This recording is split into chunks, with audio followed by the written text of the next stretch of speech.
Jadi yang namanya seorang software engineer, ketika dia tuh menulis kode yang boros ya teman-teman ya, itu tidak sekedar ngebuat namanya CPU itu tuh kerja lebih lama gitu loh. Tapi itu juga sedang mengubah yang namanya kelalaian teknis itu akhirnya jadi biaya operasional. Di situ poinnya ya teman-teman. Jadi endpoint yang dia itu ngebaca data terlalu banyak itu bukan sekedar endpoint yang lambat aja ya teman-teman ya. Itu adalah pemborosan listrik bahkan. Dan juga kayak misalnya query gitu, query tanpa indeks itu tuh bukan cuma sekedar kesalahan dalam ngurusin database ya teman-teman ya. Itu adalah ya gampangannya tuh pembuangan panas yang sia-sia gitu loh. Dan misalnya juga kayak JSON yang besar ya teman-teman ya, yang kalau dia itu diparse berulang kali ya teman-teman, itu tuh bukan sekedar ya style coding yang jelek aja gitu loh, tapi itu adalah biaya komputasi yang akhirnya tuh kan dikirim ke invoice cloud gitu ya teman-teman. Tapi di sini kita harus fair ya teman-teman ya. Saya nggak bilang microservice itu jelek, microservice itu musuhnya kita, nggak begitu ya teman-teman ya.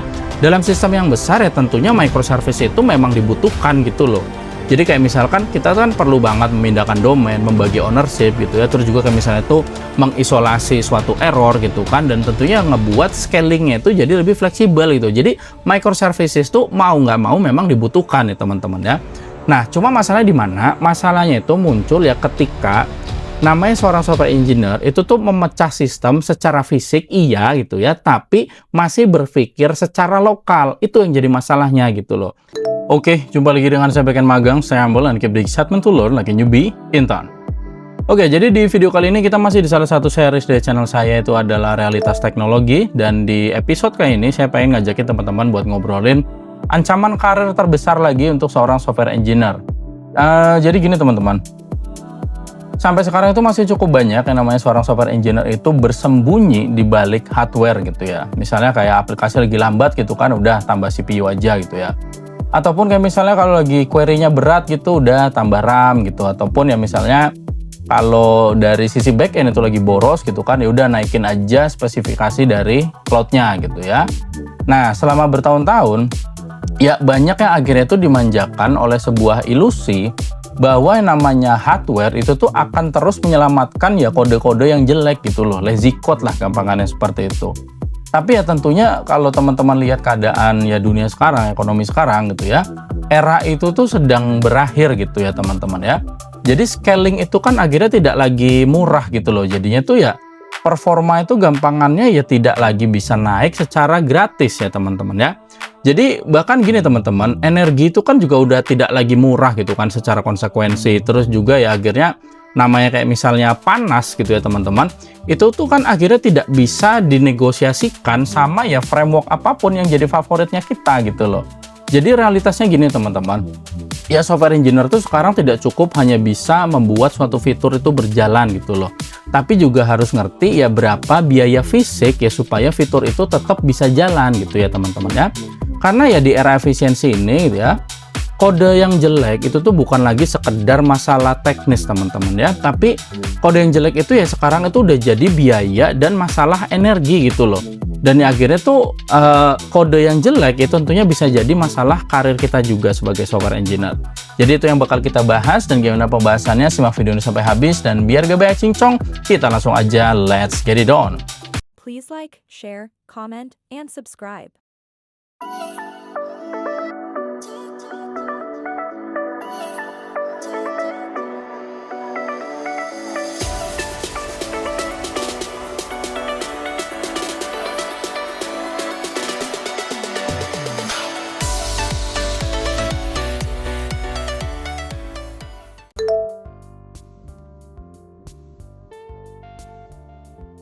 Oke, yang pertama kita mulai dari yang sederhana ya teman-teman ya. Jadi setiap instruksi komputasi itu kan tentunya butuh energi.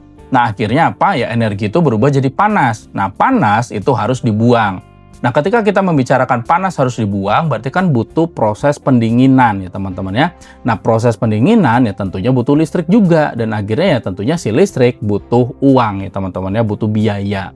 Jadi yang namanya seorang software engineer ketika dia tuh menulis kode yang boros ya teman-teman ya, itu tidak sekedar ngebuat namanya CPU itu tuh kerja lebih lama gitu loh.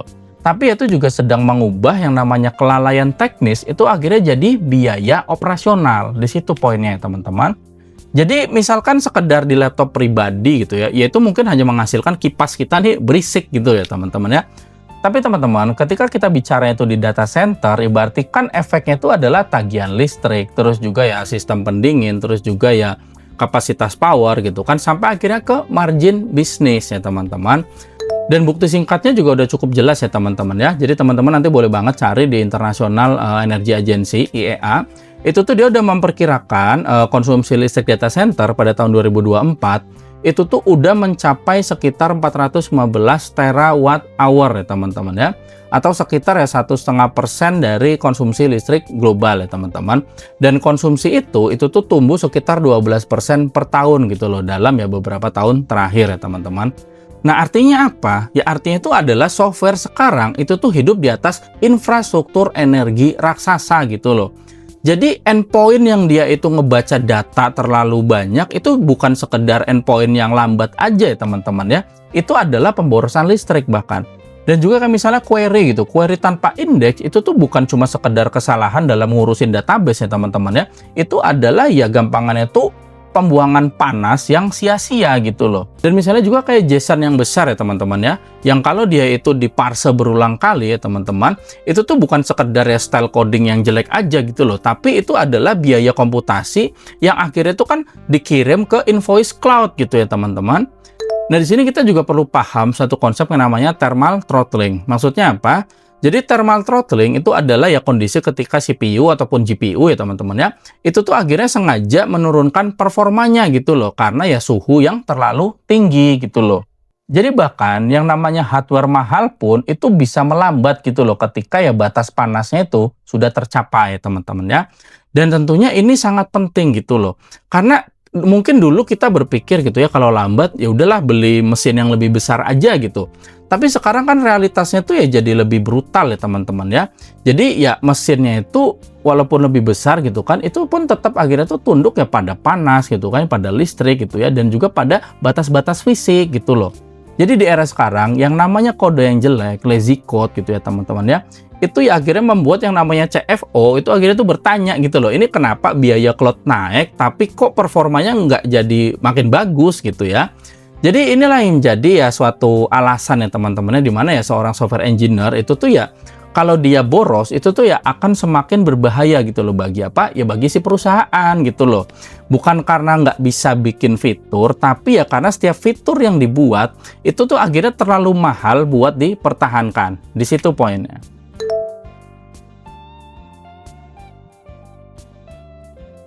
Oke, sekarang yang kedua itu kita masuk ke latensi ya teman-teman ya. Jadi masih cukup banyak software engineer itu yang ya berpikir namanya latensi itu sekedar masalah kode aja gitu loh.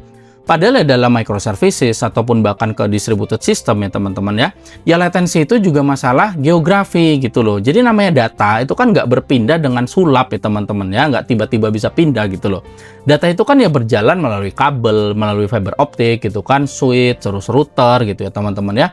Dan tentunya ya melewati jaringan fisik ya teman-teman. Jadi semuanya itu kan tentunya ya akhirnya nurut pada batas kecepatan cahaya gitu loh. Ya dalam fiber optik sendiri ya aturan kasar itu sering dihitung sekitar 5 mikrosecond ya teman-teman ya per kilometernya gitu loh. Untuk ya propagasi satu arah aja ya teman-teman ya. Dan memang itu mungkin terlihat kecil ya teman-teman ya, tapi dalam sistem yang dia itu misalnya sensitif gitu ya terhadap waktu, ya angka kecil ini bisa menjadi suatu batas hidup gitu loh. Jadi gini teman-teman, kalau misalnya user ada di Jakarta gitu kan, terus juga back-end-nya tuh ternyata di Singapura gitu, terus database-nya di Tokyo, terus payment gateway-nya ternyata di Amerika gitu misalnya. Nah, di situ kan berarti sebagian latency itu bukan lagi sekedar bug ya teman-teman ya, itu ya geografi gitu loh. Dan namanya geografi itu kan ya tidak bisa dioptimalkan ya sekedar dengan gonta-ganti framework gitu ya teman-teman ya. Nah, di sini kita juga perlu paham suatu konsep yang namanya round trip time ya teman-teman ya, atau biasanya itu disingkat sebagai RTT. Jadi RTT itu gampangannya dia tuh ya waktu yang dibutuhkan suatu request ya teman-teman ya, untuk dia tuh pergi dari klien ke server terus balik lagi gitu loh ke si klien gitu ya teman-teman ya. Nah, dalam sistem sederhana ya RTT itu mungkin terlihat jadi masalah kecil aja gitu loh. Tapi dalam microservices atau bahkan distributed system, ya RTT itu bisa jadi silent killer ya teman-teman ya. Tapi di sini kita harus fair ya teman-teman ya. Saya nggak bilang microservice itu jelek, microservice itu musuhnya kita, nggak begitu ya teman-teman ya. Dalam sistem yang besar ya tentunya microservice itu memang dibutuhkan gitu loh. Jadi kayak misalkan kita kan perlu banget memindahkan domain, membagi ownership gitu ya. Terus juga kayak misalnya itu mengisolasi suatu error gitu kan. Dan tentunya ngebuat scalingnya itu jadi lebih fleksibel gitu. Jadi microservices itu mau nggak mau memang dibutuhkan ya teman-teman ya. Nah, cuma masalahnya di mana? Masalahnya itu muncul ya ketika namanya seorang software engineer itu tuh memecah sistem secara fisik iya gitu ya, tapi masih berpikir secara lokal. Itu yang jadi masalahnya gitu loh. Jadi gini teman-teman, kalau di monolithic yaitu kan namanya function call itu tuh murah gitu loh. Tapi di dalam microservices gitu ya, ataupun di distributed system, ya function call itu bahkan bisa berubah menjadi network call. Di situ poinnya gitu ya teman-teman ya. Jadi kayak misalnya nih ya, cek token gitu. Terus juga misalnya baca order, panggil payment. Terus kayak misalnya tuh kita nunggu lagi payment provider eksternal gitu. Terus juga cek inventory, baca database lagi gitu kan. Baru akhirnya respon dikirim. Nah secara domain ya tentunya desain seperti itu tadi itu masuk akal ya teman-teman ya. Tapi mau nggak mau kita perlu paham juga secara yang namanya fisika jaringan yaitu tuh tetap menjadi suatu critical path ya teman-teman ya. Critical path itu apa? Gampangnya gini, critical path itu adalah rantai proses terpanjang yang dia itu harus selesai sebelum namanya user itu menerima respon gitu ya teman-teman ya. Nah kalau rantainya itu terlalu panjang ya teman-teman, ya berarti kan sistem itu tidak sekedar lambat karena suatu kode yang jelek ya teman-teman ya, tapi ya sistemnya itu lambat ya karena satu request itu kan akhirnya itu dipaksa melewati terlalu banyak titik tunggu secara berurutan gitu loh. Jadi masalahnya di situ ya teman-teman ya, bukan microservice-nya gitu loh. Masalahnya itu ya kembali itu tadi microservice yang dipakai tanpa disiplin latensi gitu ya teman-teman ya. Jadi gini teman-teman, setiap pemisahan service itu kan tentunya memang selalu ngebawa harga gitu loh. Jadi ada network latency, terus juga ada timeout, ada retry, dan tentunya juga ada ya risiko chain dependency ya teman-teman ya. Artinya apa? Artinya namanya latency itu bukan ya sekedar berasal dari kode yang jelek ataupun yang lambat ya teman-teman ya. Jadi latensi itu ya dia tuh lahir dari memang ya desain sistem yang dia tuh tidak memahami jarak, jaringan, dan juga urutan eksekusi. Di situ poinnya teman-teman ya. Jadi inilah kenapa ya teman-teman yang namanya kayak misalnya itu high frequency trading itu kan akhirnya menempatkan server terdekatnya itu ke bursa gitu ya teman-teman ya. Atau misalnya teman-teman gamer gitu kan. Ya ini kenapa yang namanya gaming itu peduli pada region gitu loh. Terus juga kayak misalnya kita menggunakan CDN ya ini yang bikin CDN itu jadi penting gitu ya teman-teman ya. Jadi teman-teman, ini juga tentunya ngebuat namanya seorang backend engineer yang ya untuk era sekarang itu tuh harus banget memahami network path gitu loh, bukan sekedar bisnis logic gitu ya teman-teman ya. Karena ya gini tadi teman-teman ya, microservice sama distributed system itu tuh kan bukan sekedar desain software gitu loh pada akhirnya. Tapi itu juga ya kompromi dengan planet bumi gitu loh teman-teman. Jadi gini teman-teman, ketika kayak misalnya seorang software engineer tuh berkata kayak misalnya, oh nanti kalau tambat tinggal scaling aja gitu ya. Ya itu mungkin ya sedang mengabaikan fakta paling mendasar gitu loh. Jadi iya memang kita bisa ngebeli server gitu ya teman-teman asal uangnya ada gitu. Tapi tentunya kita nggak bisa membeli hukum fisika. Itu yang jadi masalahnya.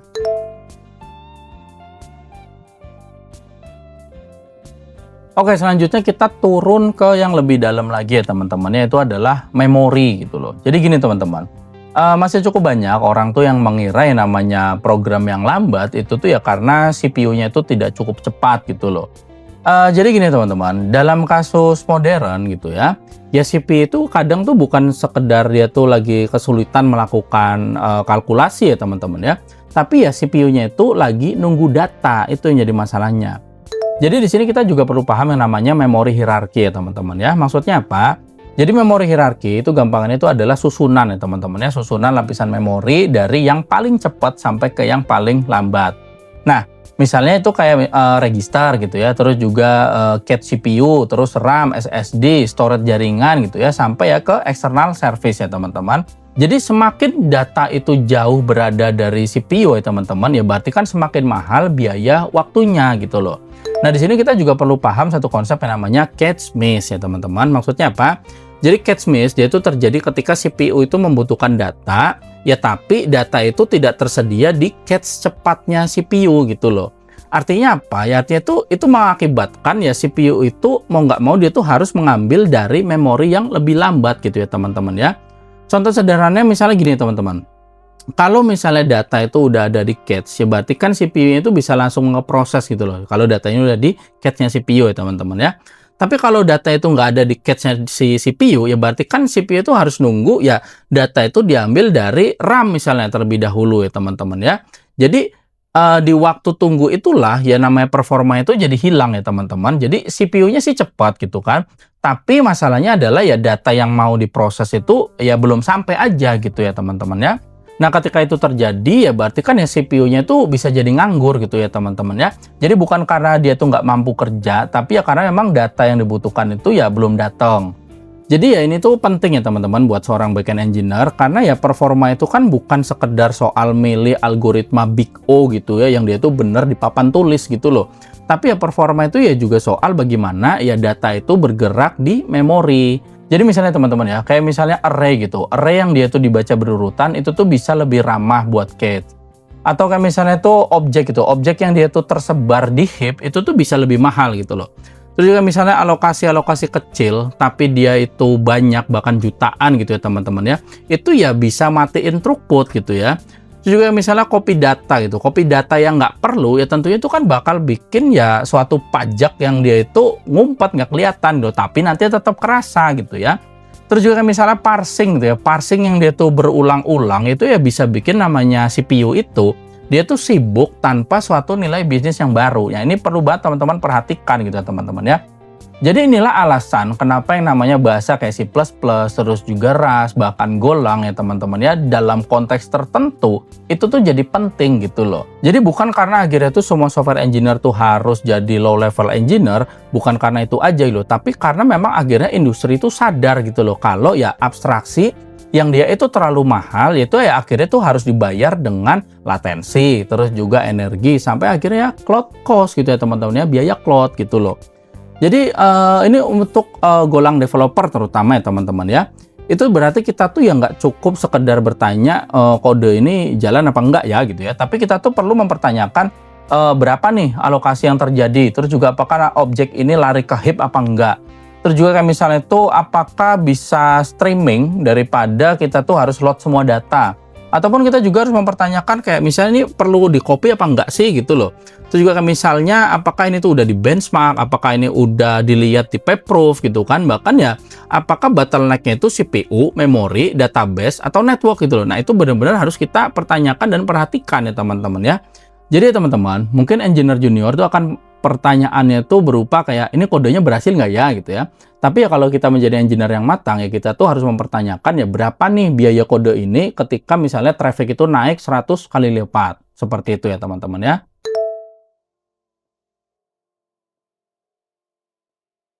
Oke teman-teman, jadi inilah yang jadi inti dari episode ini ya teman-teman ya. Jadi software engineer di era sekarang bahkan untuk masa depan ya teman-teman, itu tuh harus banget memahami yang namanya cost model ya teman-teman ya. Maksudnya apa? Jadi cost model itu adalah ya cara berpikir tentang biaya dari sebuah keputusan teknis. Mudahnya seperti itu.